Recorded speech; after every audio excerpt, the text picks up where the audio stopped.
Hello বন্ধুরা, আজকে চলো খ্রিস্টানদের একটা রিচুয়াল তোমাদের সাথে শেয়ার করি।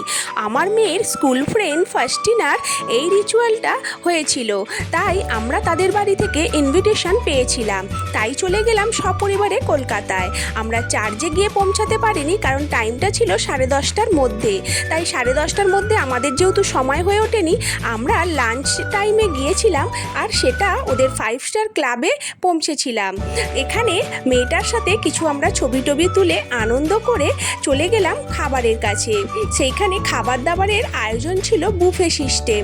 সেই বুফে সিস্টেমের খাবারে একসাথে আমি সব কিছু নিয়ে চলে এসেছিলাম: ডাল, আলু ভাজা, ভেটকি মাছের পাতুরি, চিকেন চাপ, আবারও কিছুটা চিকেন চাপ আর ভাত নিয়ে আসলাম।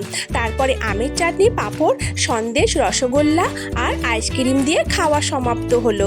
আবারও এসে ফাস্টিনার সাথে কিছু ছবি তুললাম। তোমাদের ভিডিওটা কেমন লাগলো অবশ্যই জানাবে।